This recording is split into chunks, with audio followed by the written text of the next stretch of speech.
arrancamos com mais uma tertúlia. Nas tertúlias, pelo menos nas primeiras palavras, eu tento sempre explicar, nos primeiros momentos tento explicar qual é que é a lógica destas sessões. Elas foram pensadas para nós nos relembrarmos que a medicina não é feita só de ciência, na verdade é muito feita de pessoas, e pessoas que têm um impacto muito grande na evolução da medicina e, neste caso, na evolução da medicina interna. E o Dr. António Carneiro é garantidamente uma das pessoas que teve e tem tido um impacto muito importante na medicina interna, e é por isso que o trazemos cá para conversar connosco. Obrigado. É sempre muito difícil apresentar quem está a ser entrevistado, porque são pessoas com percursos muitíssimo completos e muitíssimo longos, mas o Dr. Carneiro é internista intensivista com um percurso sobretudo no Norte, e por isso também tenho a sorte de trabalhar consigo, com o início do percurso profissional no Santo António, passagem pelo Hospital Andaluz, muito dedicado à reanimação, e fundador e presidente da Sociedade Portuguesa de Reanimação e também da Reanima.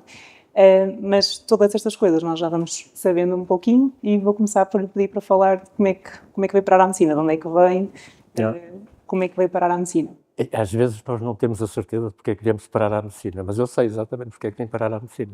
Olha, a minha mãe achava que eu devia ser engenheiro, o meu pai achava que eu devia ser advogado, e eu fui fazer um teste de orientação profissional, e antes de sair o resultado do teste, inscrevi-me na Faculdade de Medicina. Portanto, já sabia. E sei porque é que vim parar à medicina. Eu nasci em África, e a maior parte, até aos 21 anos, a maior parte da minha vida foi em África. Nasci no Lubango, é uma cidade de Angola, e vivi lá 4 mais 4 anos. Naquele tempo, os funcionários do Estado que estavam a fazer missões de serviço em África tinham as chamadas graciosas, um ano de intervalo ao fim de 4 anos. De maneira que eu, em Portugal, vivi 1 ano, depois mais 2 anos, depois mais 1 ano. Em 4 anos vivi no Lubango, depois vivi 4 anos em Santo Tomé, depois fiz o primeiro ano da Faculdade de Medicina cá, e depois acabei em Luanda. E um dos momentos mais relevantes na minha decisão, ou na minha experiência de vida, foi quando eu estava em Santo Tomé, foi numa altura em que aconteceu a Guerra do Biafra. O Biafra é uma pequena área da Nigéria muito rica em petróleo, portanto já se sabe porque é que aconteceu a guerra. Sim. E a guerra foi como acontece muitas vezes em África, a guerra selvagem, sem princípios, sem valores. E Santo Tomé funcionava como um porta-aviões dos mercenários que iam ao Biafra. Mercenários que eram uns que iam fazer guerra, outros que faziam tráfico, outros que levavam alimentos integrado nas organizações internacionais. E eu, na altura, era vicentino, fazia parte de uma conferência vicentina. E nós recebemos, nestas associações associadas aos vicentinos e outras organizações católicas, aquelas crianças subnutridas, vindas da África, que nós vemos na Etiópia, vemos em todo lado onde a fome é terrível. E no nosso trabalho enquanto vicentinos, estava incluído cuidar dos mais velhos, mas também cuidar destas crianças. E há um momento em que nós chegamos de criancinhas pequeninas, de todas as idades, mas que eram verdadeiros esqueletos. Ao fim de X tempo, com os cuidados, era fácil, era só alimentá-los e cuidá-los. Ficavam verdadeiros leitõezinhos, redondinhos, viçosos, com brilho nos olhos, coisa que não tinham. E devolvidos ao Biafra. Sim. Esta coisa nunca consegui ultrapassar isto. Nunca consegui ultrapassar porque, não tendo presenciado, antecipava o que ia acontecer. Sim. A segunda questão que foi particularmente importante foi também durante esse tempo em Santo Tomé. Esta minha atividade fez com que eu fosse algumas vezes ao hospital. E a quantidade de vezes que eu vi pessoas no hospital que não havia nenhuma condição para lhes poder valer, nem sequer acompanhar, era apenas porque não tinham onde estar e estavam num hospital que funcionava como um depósito, de alguma maneira. Ficou-me, no fundo, a noção de que eu vou ter que ser capaz de ajudar estas pessoas. E há um momento traumático, que esse ficou para sempre, que é um dos casais que eu seguia, jovens que deviam ter entre os 75 e os 80 anos, e que tinham vivido sempre juntos, mas não eram casados. E durante aquele acompanhamento, pôs-se a questão de...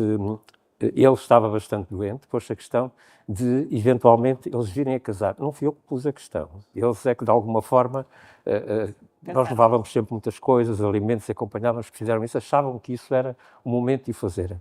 Eu fui padrinho de casamento.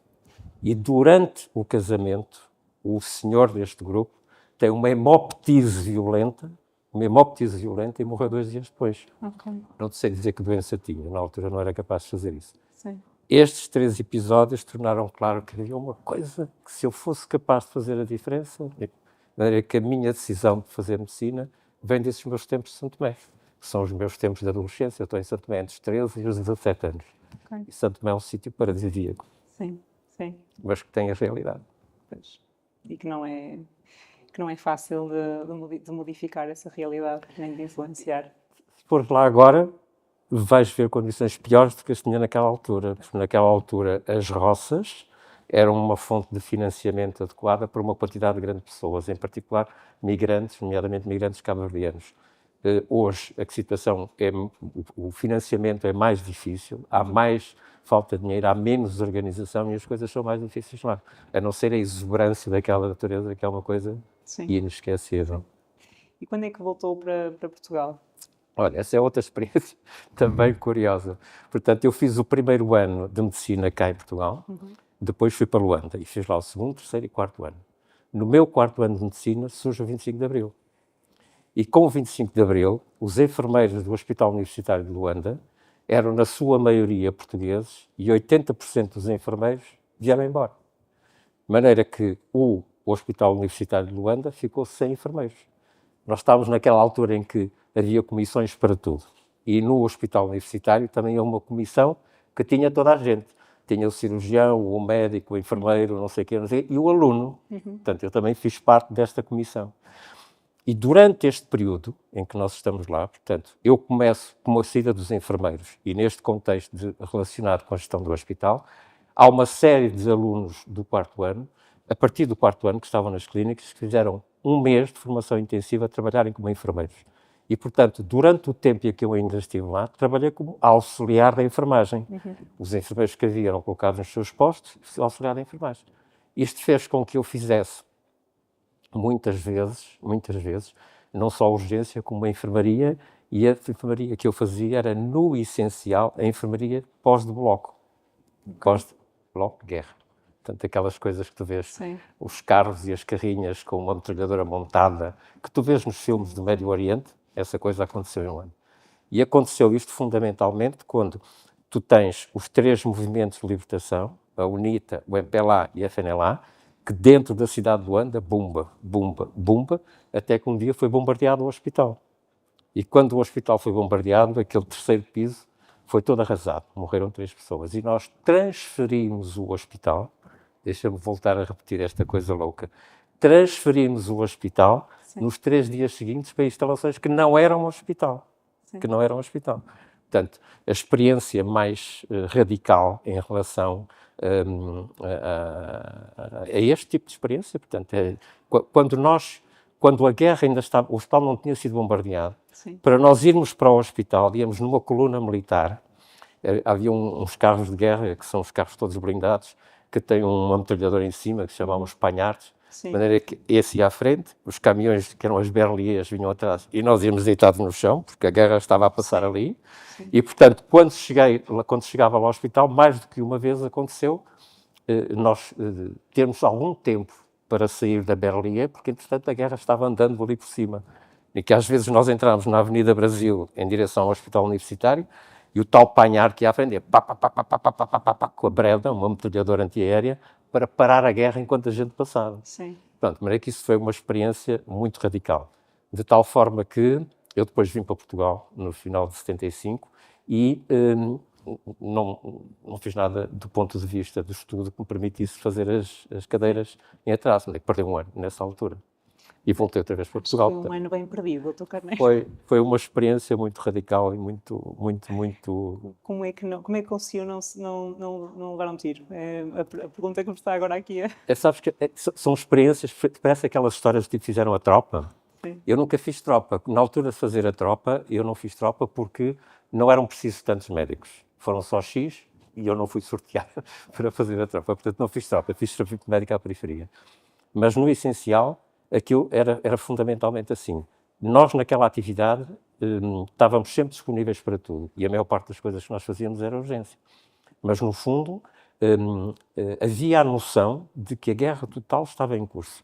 E, durante este período, já depois de eu ter vindo de Angola, foi já depois dos acordos do Alvor, quando o MPLA tomou o poder, há uma invasão da África do Sul, que, entretanto, foi parada pelos cubanos aliados do MPLA. E, nessa altura, eu vim-me embora. Mas até este período, a quantidade de solicitações, a exigência do contexto, a utilidade que cada um de nós tínhamos, apesar de não termos formação, éramos úteis. A utilidade que nós tínhamos não dava para estar a pensar noutras coisas, era para estar sempre envolvidos. Sim. Não é? Portanto, no fundo, nós acabamos por vir embora porque deixou de ser possível. O meu projeto de vida antes disto acontecer era continuar a minha vida em Angola. Sim. Depois voltou. E como é que foi voltar para um país também ainda em tumulto no pós-25 de Abril? Não um tumulto comparável Não se compara. que se vivia, era um tumulto muito mais político. Mas como é que foi voltar e parar-se com esta realidade tão diferente? Não se comparava. Portanto, não podia ser pior do que aquilo que eu acabei por viver lá. De acordo. E tive a oportunidade e a sorte de me acontecer uma coisa curiosíssima, que todos nós conhecemos. Portanto, eu venho para cá no 5º ano, faço cá o 5º e 6º ano. Na altura, com aquela mania horrível que eu tenho, fazia parte da comissão de curso, liderava a comissão de curso e não sei o quê, mas, por exemplo, a comissão interhospitalar, que era o que fazia colocações, colapsou. E, portanto, o meu curso e os outros cursos que estavam próximos, tinham gente a mais. Porquê? Na altura, a melhor forma de atrasar a ida para a tropa era ir para a medicina, que eram 6 anos. De maneira que o meu curso aqui tinha 440 e a nível nacional nos traz 1.600 ou coisa parecida com isso. E a interhospitalar colapsou. Portanto, adaptei muito facilmente, porque eu tinha começado o primeiro ano cá, já tinha vivido em Portugal 5 anos, não foi nada dramático, mas todas as colocações e toda a inventariação dos sítios onde se fizeram os estágios foram feitas pessoalmente por nós. Por exemplo, na altura o internato geral, carreira médica não tinha começado. Nós estávamos ainda a lutar pela carreira médica, não é? O diploma de 78 de criar a carreira médica, estava eu no internato geral. E, portanto, as vagas que foram criadas para fazer o internato geral, que eram 2 anos, nos hospitais e nos centros de saúde, foram negociadas por nós, porque a interhospitalar na altura não funcionava. E eu, por exemplo, vou dar a volta atrás dos montes, sítio por sítio, com o Jorge Amil, a identificar. Em Chaves pode haver um centro de saúde, há um centro de saúde que só tinha delegado de saúde, não tinha nenhuma função clínica, e há X vagas, em Vinhais, há não sei o quê, por aí fora. Fizemos o levantamento inteiro. Fizemos um mapa de vagas e toda a distribuição, quer nos hospitais, quer nos centros de saúde, foi feita por nós. Na sala de alunos do São João, em sessão aberta, durante 5 dias, até ficar tudo entregue nos diferentes sítios, tudo sorteado e entregue nos diferentes sítios. Não havia Serviço Nacional de Saúde. Nós fizemos Serviço Nacional de Saúde. E quando eu a seguir vou para a periferia, é já o segundo curso, o terceiro curso que vai para a periferia, o que nós fizemos foi aproveitar 2 coisas que vêm do regime anterior. Uma são os centros de saúde, do tempo do Gonçalves Ferreira, portanto, a primeira organização de centros de saúde, bem pensada e bem planeada, mas alguns, não é? E as caixas, o Serviço de Previdência às caixas. Portanto, as caixas havia praticamente em todo o lado, os centros de saúde só haviam em alguns lados. E esta malta, voluntaristamente, não é entregada a nenhuma carreira, voluntaristamente vai ocupar este espaço no país. Portanto, o salto de cidadania, de exaltação cívica para o Serviço Nacional de Saúde foram os próprios excedentes médicos, recém-licenciados excedentes, mas sem enquadramento nessa altura, que foram os primeiros a disponibilizarem-se para isso. A carreira médica, o primeiro diploma da carreira médica é de 78. Sim. E essas eram caixas de previdência, não era? Sim. E isto já é curiosidade minha, não tinha planeado perguntar isto de todo, mas elas funcionavam de forma semelhante a um centro de saúde? Ou Sim. Portanto, as caixas, era por isso mesmo, por serem caixas de previdência. O centro de saúde tem uma visão integrada, uma visão holística, portanto, elas eram fundamentalmente consultas. Mas estava lá. Tinha administrativos, tinha enfermeiros e tinha postos médicos, e isso serviu-nos de base. Da mesma forma que os centros de saúde que na altura existiam também serviram de base para o Serviço Nacional de Saúde. Mas é mesmo impressionante como, num período de tempo relativamente curto, mudámos tanto a forma como se vê a saúde em Portugal e como se faz, como se presta cuidados de saúde em Portugal. Isso é absolutamente inacreditável. Quem não viveu o antes tem dificuldade em perceber o que é que isto foi. Bem, ainda agora, quando se volta a esses sítios e há pessoas desse tempo que se lembram disso, têm noção dessa experiência, que é uma experiência absolutamente única. Nós entramos no zero e fomos capazes de, com aquilo, zero do ponto de vista organizacional, não do ponto de vista da existência da atividade clínica. As caixas prestavam atividade, os centros de saúde prestavam atividade. Mas nós somos miúdos que entramos naquela história, muitos de nós com uma experiência limitada, e apesar de tudo, eram tantos em cada curso que a experiência clínica não era brilhante, nem todos tinham vindo do cenário de guerra de Angola, não é? Portanto, não era brilhante isto. E estás a ver, por exemplo, quando eu vou fazer serviço médico à periferia, nós fomos 12 para Chaves, e estes 12 para Chaves tínhamos um cirurgião que estava aposentado, e portanto só operava quando achava que era para operar aquele doente, uma pessoa que ajudava este cirurgião, para quem o anestesista não anestesiava nada,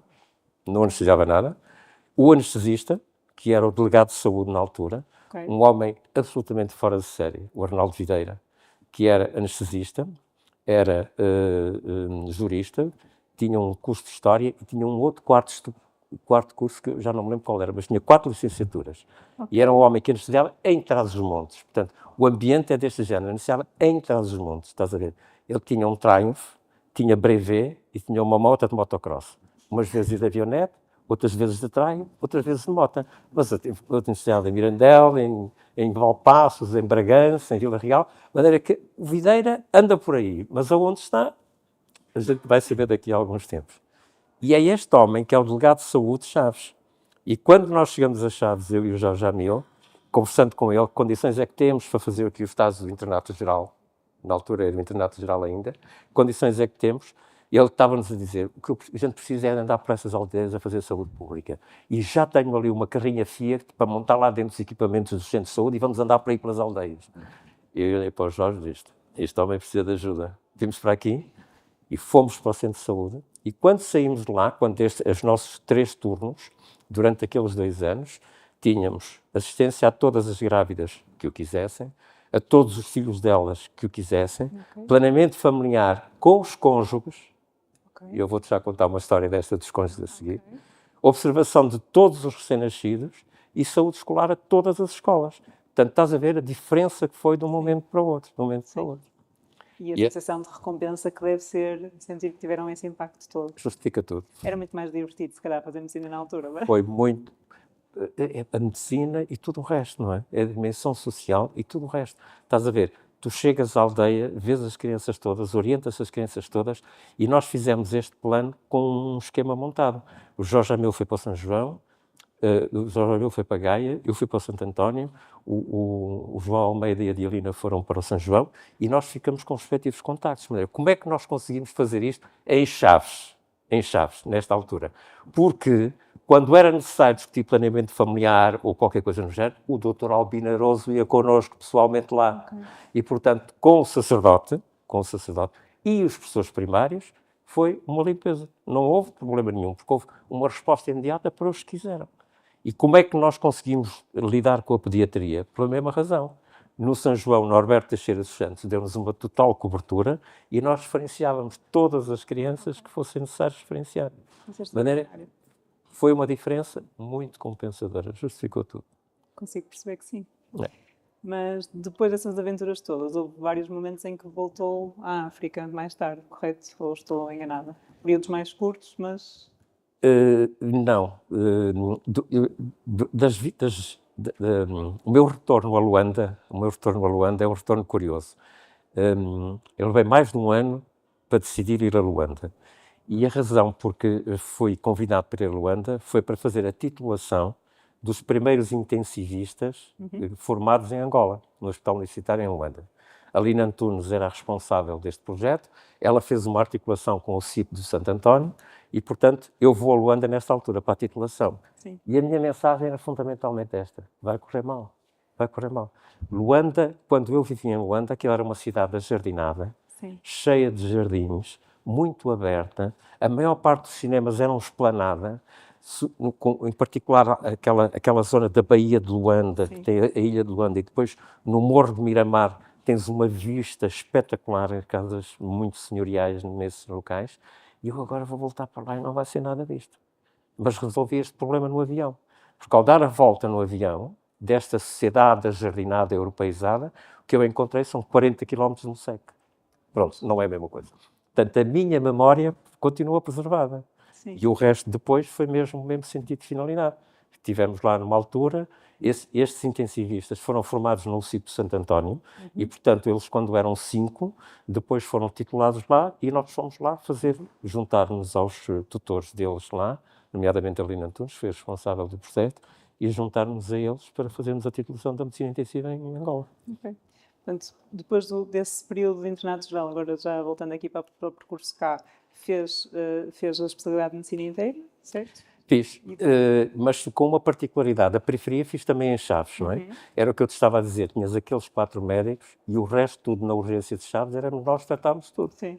Vila Real era aquela cidade longínqua, mais de 60 quilómetros, que na terminologia local eram os narros. Estive lá narros. Okay. Os vilarrealenses e flavienses tratavam-se de narros. Todos. Sim. Guimarães Braga, Sim, Guimarães Vila Braga. Real, aquelas coisas que a gente... Porto de Lisboa, aquelas coisas que a gente conhece. Pronto, e nessa altura, nós estávamos ainda nos P's não sei quê. De maneira que eu terminei a periferia, fiz P4 e P5, mas quando terminei a periferia foi para os cuidados intensivos de Santo António. Okay. De maneira que, quando começou o meu internato de medicina interna, em 77, quando eu comecei, em 87, em 82, perdão, quando eu comecei o internato de medicina interna, já tinha 2 anos de cuidados intensivos. Okay. Eu, nessa altura, já fazia escala noturna nos cuidados intensivos. Fiz a medicina interna por opção, é exatamente isso que eu queria, e depois acabei por ser intensivista por equiparação quando a subespecialidade de medicina intensiva foi criada. Ah, ok. Não havia medicina intensiva como subespecialidade na altura. Não, mas não sabia, não tinha a percepção que tinha, no fundo, começou na medicina intensiva e depois é que fez medicina interna, não é? Aqueles anos, para muita gente, foram tempos desperdiçados. E aquela é a altura em que o Serviço de Cuidados Intensivos do Hospital Santo António era o serviço que fazia 20 anos, fez 20 anos em 1982. E, portanto, quando eu, o SECA e o RUA, foram quem na altura entraram neste período, estiveram lá, o que nós fizemos no essencial foi fazer medicina intensiva como todos os outros, entramos como entram agora os internos de medicina intensiva, entramos por essa, para ganhar tempo, ou para fazer render o tempo, e esses 20 anos culminaram com um congresso do Serviço de Medicina Intensiva de Santo António, na altura o Serviço de Cuidados Intensivos. E nós revemos toda a casuística de 20 anos. Mas julgas que foi num computador? Não, foi com aquelas folhas quadriculadas. Inteligência artificial. Foi com aquelas folhas quadriculadas, portanto fizemos 20 anos de revisão, e isso foi uma escola extremamente importante, uma aprendizagem muito importante. O Dr. Armando Pinheiro e o Sérgio Alexandrino, 2 personagens exemplares, 2 personagens de referência, pneumologistas de formação e intensivistas por obrigação. Okay. Deixa-me dizer o que é que eu quero dizer com intensivistas por obrigação. Okay. O Santo António, na altura, quando chegamos ao 25 de Abril, tem uma matriz extremamente importante, que é a herança do Departamento de Ciências Neurológicas, Corino de Andrade. Corino de Andrade. E, portanto, é o Corino de Andrade que diz: Armando Pinheiro, tu vais te dedicar aos intensivos e montas os intensivos. Que diz ao Silva Araújo, tu vais te dedicar à anestesia, que diz o serviço de anestesia. E por aí fora. Ao Paulo Mendes, tu vais tomar conta da neuroradiologia e por aí fora. Portanto, o departamento é um conceito conhecido no Hospital Santo António, filho da organização do Corino de Andrade. Como sabes, a Escola Médica começou no Santo António e em 1960 vai tudo para o São João. Portanto, eles ficaram para lá. E, portanto, os lentes, os docentes, foram todos para a Escola Médica para o São João. E os que sobraram, ou tinham problemas com o regime, como era o caso do Corino de Andrade, ou tinham outros projetos locais, como era o caso do Albineroso e do Paulo Mendo, que foram pessoas o Albineroso e o Paulo Mendo foram membros durante os 10 primeiros governos a seguir ao 25 de Abril, ou Secretaria de Estado, ou Ministério da Saúde, ou estava um, ou estava o outro, em 7 deles. E quando não estavam, eram diretores do hospital. De maneira que o Santo António, que vem deste Hospital Civil da Misericórdia, cujos docentes foram para o Hospital Universitário, com esta gente vinda fundamentalmente do São João, portanto, há muita gente que no São João tem dificuldades, era a única escola que existia na altura do São João, tem dificuldades porque havia muitos compromissos das faculdades com o regime e, portanto, aquilo foi muito conturbado, muito complicado, a organização era difícil e, nessa altura, houve muita gente que quis vir para o Santo António. Em cima dessa revoada de novatos que vieram para o Santo António, veio uma geração interessantíssima, que é a geração do Nelson Rocha, do Lopes Lima, do Manuel Teixeira. Portanto, é uma geração de tipos que não tinham feito a tropa, que estavam fora do país, mas tiveram experiências médicas muito interessantes em diferentes sítios. Muitos no Reino Unido, muitos na Suíça, muitos em França, não sei o quê. E estes tipos são médicos formados com 4, 5, 6 anos de experiência, que se juntam a estes miúdos e nesta lógica de um hospital onde era possível fazer tudo, até porque a direção do hospital, na altura, favorecia que assim fosse, nós fizemos crescer um hospital. E desse período de 77 até 2000, o Hospital Santo António esteve sempre em crescendo. No ano 2000, do ponto de vista organizacional e no âmbito do Serviço Nacional de Saúde, o Hospital Santo António era uma das referências nacionais em termos de crescimento. Sim. E isso foi um facto que eu vivi por dentro. E foi um dos responsáveis por esse facto, Dr. Carneiro, não tenho dúvidas. Tem uma das... Sim, pronto, todos tivemos a nossa parte, mas uma das coisas mais curiosas que nós tivemos a oportunidade de fazer foi a fundação da UCIP Santo António, que é uma invenção também curiosa. Portanto, o Santo António tem o serviço de medicina intensiva mais antigo do país, que está sempre em disputa com Coimbra, porque Coimbra ventilou o primeiro doente e o Santo António formalizou o primeiro serviço. Mas, na prática, a medicina intensiva em Portugal é Carrington da Costa, Coimbra, e Armando Pinheiro e Sérgio Alexandrino no Santo António. São estes os pontos de partida. Há outras experiências, mas não têm a mesma consistência.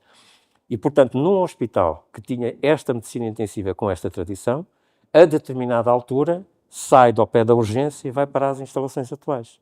E, portanto, foi lá para cima e, portanto, acabou por acontecer aquilo que acontece com a maior parte dos serviços de medicina intensiva, que não têm relação com o doente crítico primário, o doente agudo primário.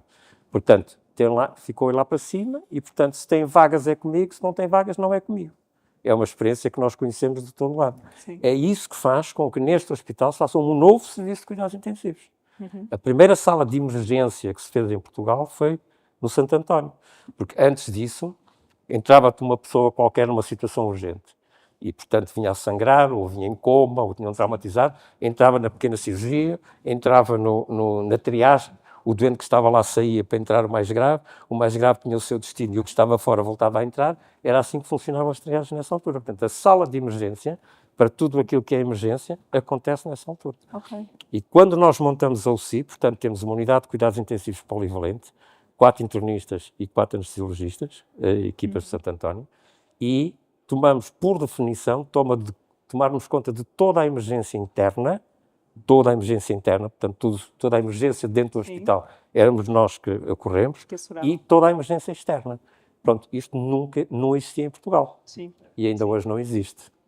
Sim, exceto num sítio que tu conheces, onde o Departamento de Medicina toma conta disso de uma forma integrada. Sim.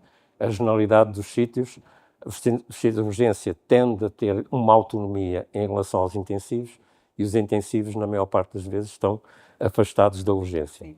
Dizes, por exemplo, no São João, estão integrados, sim, estão integrados ao nível da urgência da UCIP. O modelo de São João foi treinado na UCIP de Santo António, não é?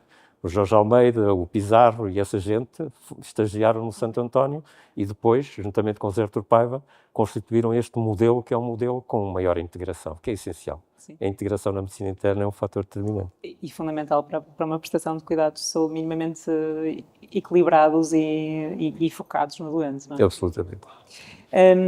Bem, já me desviei totalmente do meu guião, não sei porque é que faço isto antes de vir, mas vou-lhe perguntar, ao longo do seu percurso profissional, já nos falou de muitos momentos marcantes, até antes de começar a atividade profissional, mas se tivesse que elencar 2 situações que foram das situações mais difíceis que teve de viver, o que provavelmente vai ser difícil elencar pontos mais impactantes do que os que viveu na adolescência e início de vida profissional, mas daí para a frente, quais são os momentos que elenca como sido os mais desafiantes do ponto de vista profissional? Eu acho que posso dizer 3? Pode, claro. Posso dizer 3. Pronto. Então vamos ver, do ponto de vista organizacional, 2, não é? Do ponto de vista pessoal, 1. Portanto, às vezes a questão é assim, mas tu aguentas fazer medicina intensiva com aquelas questões? Alguma vez sentiste tocado muito no fundo? Eu lembro perfeitamente disso. Então, no CIP, o CIP já estava a funcionar, portanto, a emergência interna e externa é nossa, e há uma ativação para uma criança, duas crianças, uma que vinha em paragem cardiorrespiratória e outra já vinha com morte reconhecida. E nós vamos 1 hora a tentar reanimar a rapariga que não conseguimos. O que é que aconteceu? Os dois miúdos, um menino e uma menina, tinham ficado com os avós. Foram tomar banho, ou de alguma forma, ele pelo menos estava a tomar banho, foram tomar banho, com um aparelho a gás, com um esquentador a gás. E foram os dois, por alguma razão, ficaram intoxicados com o gás e foram encontrados em paragem cardiorrespiratória. A menina ainda mexia, ainda respirava, mas o rapazinho não. E foram trazidos ao hospital. E no final daquela história foi preciso, portanto, dar notícia do que se passava aos pais e aos avós. Aquelas duas crianças tinham a mesma idade dos meus filhos, que tinham ficado em casa quando eu acabei por ter esta experiência. E o mais traumático no fim de tudo isto, nós vamos mais de 1 hora a tentar reanimar a rapariga. Nunca conseguimos retorno de circulação. O mais traumático nisto tudo era os avós a chorarem desesperados e a pedirem desculpa aos pais porque os netos que lhes tinham sido confiados tinham acabado de morrer. Sim. Esta coisa, eu quando terminei aquela recuperação, disse, eu preciso de tempo. Ainda hoje fico devastado por dentro disto. E tive mais de 1 hora a tentar voltar outra vez a sintonizar. Isto tenho a certeza que é o momento mais traumático da minha experiência clínica. Depois, do ponto de vista profissional, eu acho que do ponto de vista profissional, há duas. O CIP Santo António é um pouco isto, mas o CIP Santo António foi uma coisa natural. Era uma necessidade, havia gente preparada e, portanto, nós correspondemos a isso. E fizemos uma coisa que não existia. E depois, como tu dizias há bocadinho, o Conselho Português de Fitação e a Reanima são feitos exatamente pela necessidade de fazer formação certificada à gente que fazia formação na UCIP Santo António. Portanto, são filhas disso, não é? Sim. Depois autonomizam-se por dificuldades de relação com a instituição. Quando as coisas começam a crescer muito, isso acontece quase sempre. Sim. Mas a primeira coisa interessante do ponto de vista organizacional é quando eu vou para Vila Real. Portanto, quando eu terminei o meu internato de medicina interna, propuseram-me um lugar no quadro da medicina intensiva. E eu sempre assumi que não dá para ser intensivista para toda a vida. Assim, um quadro na medicina interna com o perfil de intensivista, contem comigo. Um quadro de medicina intensiva, não aceito. E fui-me embora para Vila Real, com o SECA. É um bocado aquela história que eu te contei. Portanto, quando nós chegamos a Vila Real, tivemos a oportunidade de... Havia muitas dificuldades, este exemplo era um deles. Nós já éramos... Não havia medicina intensiva na altura, mas tínhamos treino em medicina intensiva.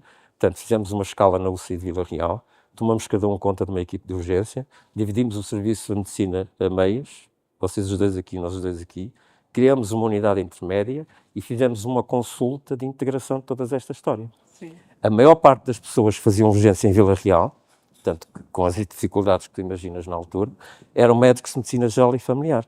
Portanto, muita da nossa capacidade de articulação com os centros de saúde vinha daí, dessa parceria e desse modelo de funcionamento.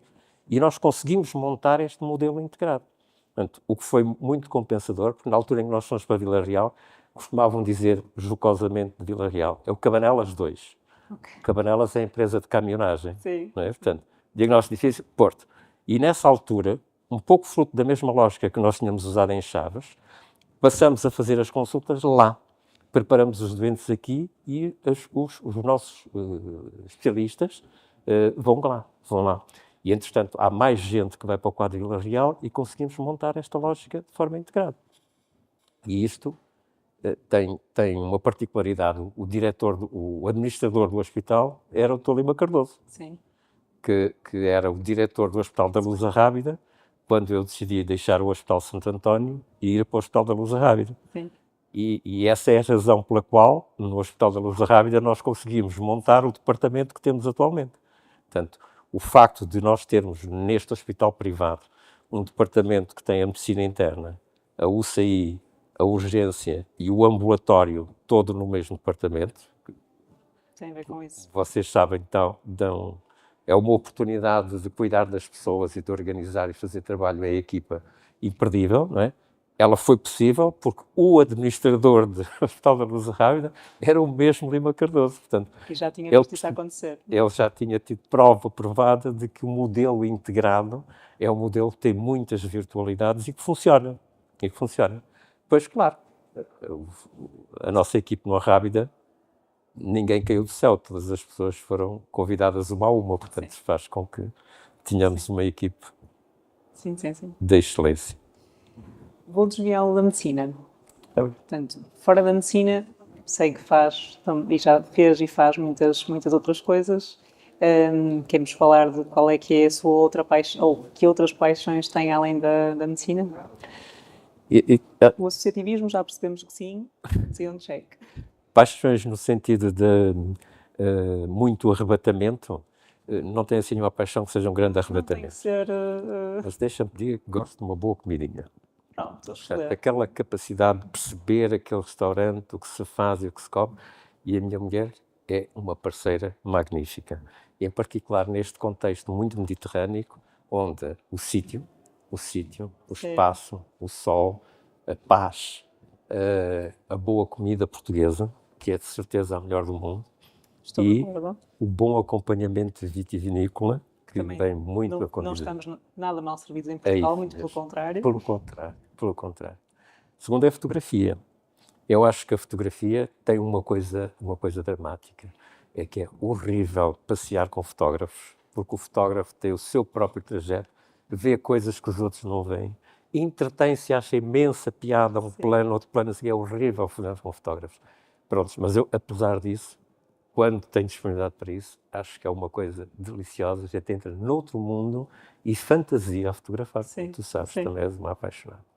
Se mudar agora outra vez para o analógico ainda é pior, porque como cada disparo é dinheiro que está a gastar, porque os rolos são muito caros nos dias de hoje, ainda é mais difícil avançar no percurso. Vai ter a certeza que é aquele enquadramento que quer fazer. Eu não passo para o analógico, passo mesmo digital, que é importante. E a terceira é mesmo a capacidade de caminhar. Portanto, caminhar. Eu tenho 3 netos. Tinha 4 netos, mas a minha neta morreu com uma doença congénita. Tenho 3 netos. E todas as semanas, terça-feira para parte é com o Vicente, sexta-feira é com o Afonso e com o Rafael. Portanto, esta cultura de estar com eles é muito frequente. E depois, nas férias, há sempre um tempo que é com os avós, com o avô, em vez de ser com os pais. Portanto, tem o seu tempo com os pais, depois tem um tempo com o avô. E esta cultura é muito interessante. Isto é muito giro, quer em termos de leitura, quer em termos de jogos, quer em termos de fundamentalmente minigolf, fundamentalmente bowling, fundamentalmente ping-pong, matraquilhos, essas coisas assim que são particularmente interessantes e é um desafio constante. Quer dizer, um tem 18 anos, um tem 13 e outro tem 4. Portanto, é um Matias largo tem contexto. E as caminhadas, que eu acho que as caminhadas, era o que eu ainda hoje vinha a dizer, eu de cada vez que vejo esta primavera a brotar, a chuva toda que nós tivemos agora e com este sol, este renascer da primavera, é delicioso, não é? É uma transfusão, transfusão de ânimo. Visual. Sem desmérito para o teu outono, não é? Claro, tem cores diferentes. Mas é um contraste diferente, porque este brotar da vida desta forma, em particular no Alentejo, acho que é uma coisa...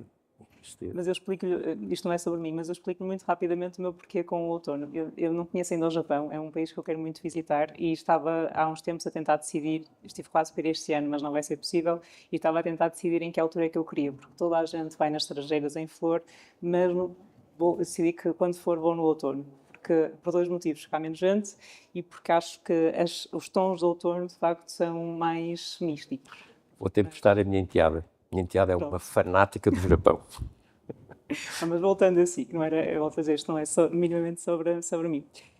Estamos quase a terminar aqui no tempo, mas eu vou fazer-lhe primeiro uma pergunta que já tinha pensado, que é, ainda nas paixões fora da medicina, qual foi o último espetáculo, exposição ou que viu nos últimos tempos? Não tem que ser no último mês, é? Qual foi o último que se lembra de ter sido impactante? Eu fui a Serralves, e fui a Serralves com os meus netos mais velhos. Vamos fazer um percurso em Serralves. Portanto, passamos um pouco pela exposição, mas eles tiveram muito mais vontade na altura de fazer o percurso das árvores, dos trilhos, e com o mais pequenino fomos ver os bichinhos. Os bichinhos é sempre a relação deles. Eles são carneiros também como eu, portanto, no fundo, os cordeirinhos e o brincar com os cordeiros é sempre uma coisa, portanto, o último percurso que eu fiz assim foi desta natureza. Ok. E já muito próximo de terminar, é internista com orgulho? Realização. Eu não sei bem como é que a gente pode chamar orgulho, não sei se eu sou capaz de dizer isso com orgulho, mas com realização eu acho, tenho um percurso que correspondeu ao que eu quis, sou responsável por ele, portanto é culpa minha, portanto não adianta lamentar, não, é culpa minha, todo o percurso que eu fiz é culpa minha, portanto nesse sentido penso que é uma oportunidade de realização que nos permite fazer percursos tão diversos e tão variados que a maior parte das pessoas que se dispõem a ser internistas, de facto, não dá para todos. É preciso gostar das pessoas, gostar do envolvimento, aceitar a complexidade e os desafios. Tem a oportunidade de se realizar por via da medicina interna. De acordo. E que legado é que gostaria de deixar na medicina interna? Ou que acha que já tem vindo a deixar, também pode ser. Eu penso que o legado é, no fundo, as memórias com que cada um ficou do percurso que se fez. E, de, a minha vida teve a sorte de ter experiências particularmente realizadoras, não é? Chegares a um sítio onde és capaz de ser parte da estruturação de um centro de saúde, seres capaz no ano seguinte de fazeres parte do serviço médico à periferia e, portanto, levares a oportunidade de ter consulta a sítios inenarráveis, a aldeias inenarráveis, mas com a sensação de satisfação que as pessoas tiveram. Depois ter a oportunidade de trabalhar num hospital, numa equipe, com um conjunto de gente, onde nós fizemos medicina intensiva a sério, fez medicina intensiva a sério, cresceu o hospital e, como te dizia, durante aqueles 20 anos em que eu estive no Hospital Santo António, o hospital foi crescendo de forma significativa. E depois recomeçar este projeto todo, outra vez, sob a batuta da medicina interna, num domínio completamente diferente de medicina privada e numa lógica departamental, eu acho que isto são todas experiências muito marcantes. Não sou capaz de dizer que uma é melhor que a outra, mas sou capaz de dizer que elas são coerentes entre si e que correspondem àquilo que eu quis. O culpado sou eu, ninguém. E que conselhos é que daria a um jovem internista que está a começar o seu percurso? E a gente pode dar conselho? Poder, Se pode, conselho pode, valesse alguma coisa, como dizia o outro, a gente não dava, vendia, né? Pronto, no fundo, o que eu diria é que o nosso desafio, o nosso próximo desafio é o risco de nós podermos perder a relação clínica. É o risco de nós deixarmos de compreender as pessoas. É o risco de não estarmos preparados para comunicar. E o risco de ficarmos perdidos quando não comunicamos, quando não nos relacionamos com as pessoas, quando não somos capazes de dar esta dimensão na nossa, deixamos de ser humanos na mesma dimensão em que podemos ser se fizermos ao contrário, se comunicarmos, se valorizarmos as pessoas e se estivermos interessados nelas. E se nós não formos capazes de fazer isto, eu penso que vamos passar pior. A vida vai deixar de ter menos sentido, vai ter menos sentido. E por essa razão eu tenho a ideia de que os tempos que se aproximam com a oportunidade de termos a artificialização ou a inteligência artificial ou o que é que seja que venha a ser artificializado, ou a inteligência ou aborrir-se, qualquer uma dessas coisas, mas o papel da artificialização são desafios tão grandes que eu tenho a ideia de que cultivar este modelo de relação, a medicina interna e a medicina geral e familiar, são seguramente pontos de referência. Não exclusivos, naturalmente, porque isso não são atributos exclusivos destes. E, portanto, são pontos de partida que depois têm tantas oportunidades de diversificação e tantas oportunidades e desafios que é uma questão de cada um ser capaz de ver o que mais o satisfaz. Com uma regra, nunca tomes as tuas decisões por definitivas, quaisquer que elas sejam, porque vais ser surpreendido por uma nova oportunidade. E se tiveres disponibilidade, coragem e vontade de aceitar os desafios, então tens todas as condições para te realizar como pessoa, digo eu. Estou de acordo. E mesmo para terminar, alguma outra coisa?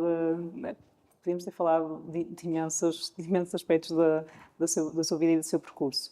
E acabámos por focar nestes, alguns deles por acaso, outros porque insisti neles, mas há alguma outra mensagem que queira deixar, algum outro assunto que queira falar antes de terminarmos? É como dizia o outro, be happy. Estou Be happy. Vive a tua condição de ser humano, aceita a fase em que estás. Os desafios que tens agora não são maiores do que os desafios que as gerações que nos antecederam tiveram. Se tiveres dúvidas sobre isso, pensa nas guerras mundiais e no que aconteceu depois das guerras mundiais. Pensa nisso.